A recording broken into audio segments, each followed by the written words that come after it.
Welcome to the Food Clues podcast, where we dive deep into the world of holistic health and wellness, conquering your food allergies and intolerances one bite at a time. I'm your host, Dr. Alexis Sams, holistic physical therapist, food allergy specialist, but you can call me the food allergy doc. With this podcast, I'm all about helping you conquer your food allergies naturally. Through my unique Food Clues treatment approach, I've helped hundreds of people uncover the root causes of their food reactions and achieve true freedom from allergies and intolerances by identifying the missing links between their trigger foods and the underlying causes driving those triggers. In each episode, I'll be sharing the latest in my holistic health practices. I'll also be sharing transformative success stories. I'll bust some common myths surrounding healthcare and food allergy management and provide practical tips to support your healing journey. Whether you're struggling with chronic food allergies or looking for natural ways to manage other symptoms and enhance your well-being, this podcast is for you. Today's episode is packed with insights and actionable advice for better health that's right up your alley. So let's get started on the path to a happier, healthier you.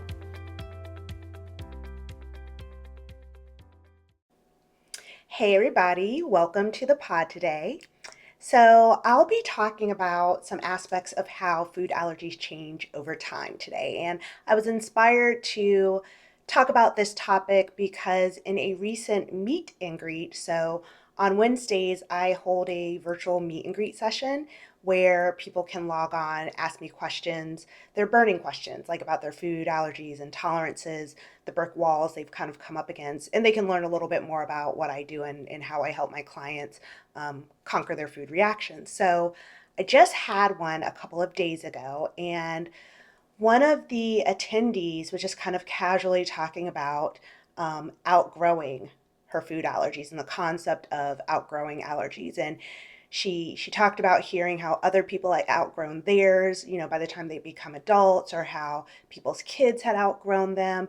And she kind of ended her statement or her sentiment with, and I'm just hoping that maybe I'll outgrow mine. She's already an adult, but that's how she kind of ended, what she wanted to express about that concept. So it really just got me thinking about the burning question of, can we or do people really outgrow food allergies? And I think it's really important to discuss because it definitely affects how we believe, our food allergies and intolerances can be managed, and it also influences the actions that we take in that same line of thinking. So, our beliefs definitely drive our actions. So how we believe we can conquer and tackle and manage our allergies and intolerances, that transitions into the actions that we really take for how we take care of our bodies in that regard. So the traditional belief is, or has been, that in some cases and with some people, you can outgrow an allergy. However, just kind of saying that, it kind of leaves the door open, or it lends itself to kind of like a passive characteristic of your food reactions. And it kind of leaves you kind of just hoping and waiting and wishing that, your body drew that sort of magical health lottery, and that it happens to you, that you, in essence, outgrow it.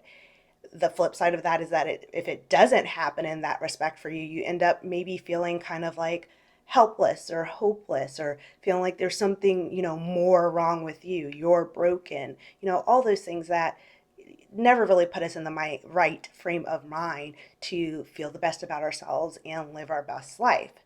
So I do think that the concept of outgrowing those food reactions, with everything that happens in healthcare and in medical care, and especially in America, you'll often hear me say, I definitely feel like everything is founded in good intentions. I don't think there's ever, now I don't want to be naive to it, but I really do believe truly that there's never an intentional ill intent in any type of medical advice or medical care in any way, shape, or form. However, I do think that despite that good intention, it can be a little short-sighted in this respect, in this topic that we're talking about. So to ask the question, do people outgrow food allergies? I believe the answer is no. And I'll tell you why. But before I get into the reasons why, and before I get into the reasons of what I think actually does happen, instead of the actual outgrowing the allergy, I need to take a little backtrack and just recap a really crucial fact about food reactions in general.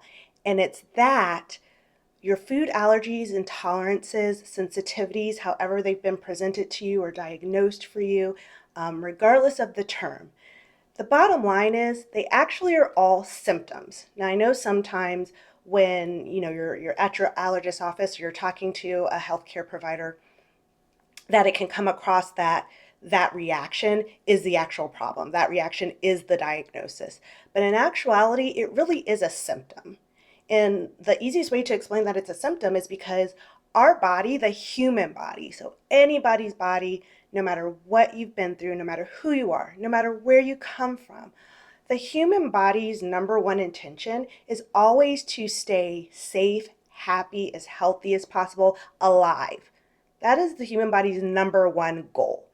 Anything that doesn't contribute to happy, healthy, live is not on the human body's radar in any way, shape, or form, in terms of its top priorities for living. So clients or other videos, you'll often hear me say something like, your body doesn't just wake up one morning and decide, I think like today is a good day to just start being allergic to eggs. I was feeling it, I was trying to resist it, but you know what, I think today is the day that I'm just going to start being lactose intolerant, or have gluten sensitivity. I think we're just going to start today. Today seems like a good day to start. Like nobody's body does that, because that would put it in a position of detriment. That would put it in a position of not living its best, not being its safest. And so it begs, a little caveat question, a little asterisk question of, so if our body's intention is never to just spontaneously come up with problems and reject and have reactions to food, then what is causing those reactions? And that's where we can start to have those conversation of, getting to that root cause of food allergies, which brings me to the the concept of root cause. So when we talk about root causes of allergies, you'll often hear me refer to two things. The root cause kind of has two factors to it, or two kind of branches. They have to happen together. There's an external factor. There's something from the outside world that your body encountered that it wasn't able to handle in some way, shape, or form, so that it was causing some type of internal dysfunction in the body. That's the second factor of a root cause. There's external factors that were presented to your body couldn't handle it, that caused an internal dysfunction. And it's both of those things that equal kind of like your root cause. Now, just to jump a little forward, a lot of times in managing food reactions, they're not being effectively managed. You're still spinning in symptoms because one of those two things is not being addressed, or they're not being addressed together, or they're not being addressed completely. So, where does this tie into outgrowing allergies, and the reason why I believe that you don't outgrow them is simply because what I think does happen is changes in those two things, those two characteristics of root causes. What we see on the outside as a change in a food allergy or intolerance is actually a change in an external factor that was driving it in the first place, or an internal dysfunction that was responding to the external factor in the first place. Those things happen all the time. So let me dig a little bit deeper, take you to the next level and explain. What can happen often with those root causes is, like I said, a change in external factor or internal dysfunction. Let me give you an example, actually. That'll probably be easier. Let's say that your ultimate external factor, part of your root cause, was an infection. There is an infection, there's a virus. There was a virus that got introduced into your body as a child. from something externally in the environment. There was a virus that got into your body. Your body wasn't quite able to handle it. It eventually got into your gut, immune system, all the things, and then started showing itself as that food reaction, that allergy or that intolerance that you developed. Now, let's say over time, you moved, something in your lifestyle changed, you moved, your family decided to transition into eating a little bit more healthy, exercising a little bit more. Lifestyle changes that affect those external factors can change the presence of that infection and therefore change internal dysfunctions and improve tolerances to food. So that's one reason why allergies can give the appearance of outgrowing over time, especially from childhood to adulthood. Where we grew up as children and how we lived our lives as children, we're under the control of usually our parents or a caregiver. We get into adulthood and we can start making our own choices. That changes our external dynamics. And a lot of times that change can be a favorable way to counter, to eliminate those external factors, improve the internal functions of our organs and our body systems, and therefore improve how we tolerate certain foods. So that's one thing that can happen in terms of changing food reactions at a time that traditionally or that realistically isn't outgrowing them. That's in the good side. Now we're going to talk about kind of the not so good side. If an external factor, like an infection we were talking about, continues and that virus continues to wreak havoc on those internal dysfunctions or internal areas of the body, it's breaking organs down, it's breaking systems down. Two things can kind of happen. The virus, where it's present in your body, can relocate to another area and start consuming resources there because viruses are living organisms. They still want to stay alive and live too. So that can be a very realistic possibility that might show itself as changes in food tolerances because maybe the virus was concentrated in your gut area, it transitioned to another area, and then your gut was able to kind of heal just a little bit or rebuild its gut bacteria, things like that, and that can improve food tolerance. That's very likely. Another concept or another possibility, which is unfortunately usually the most common thing that happens, is some type of compensation kicks in. So that virus doesn't necessarily, threaten the digestive system anymore or the immune system in the same way anymore to transition or to cause food reactions per se.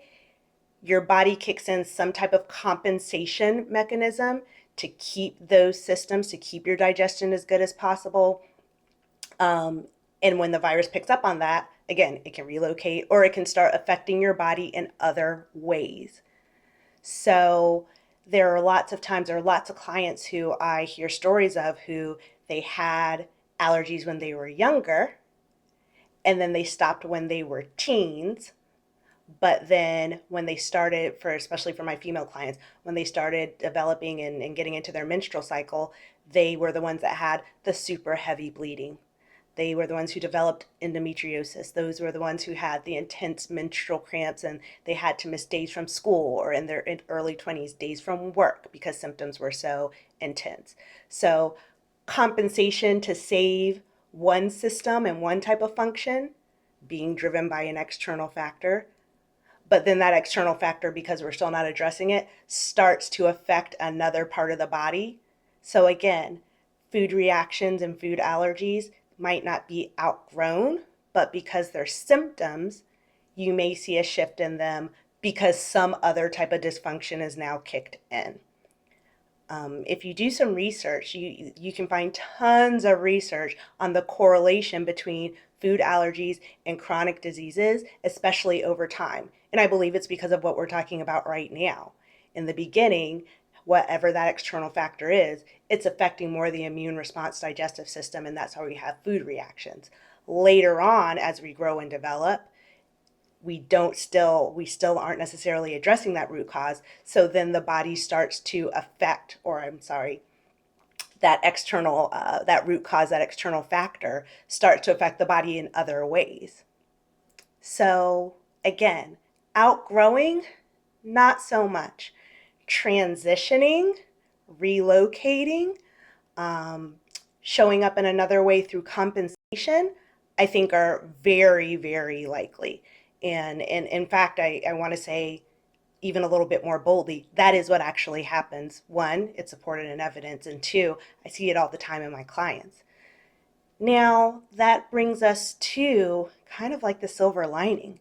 The silver lining with all of that is that there's an opportunity to be able to take action.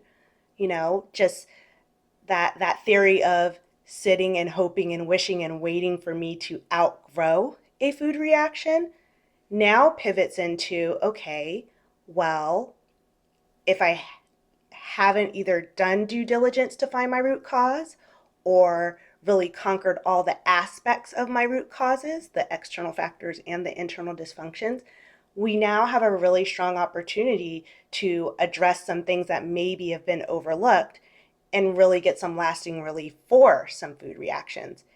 If you're one who feels like they, missed the boat or that it didn't happen to them, in terms of like that outgrowing concept.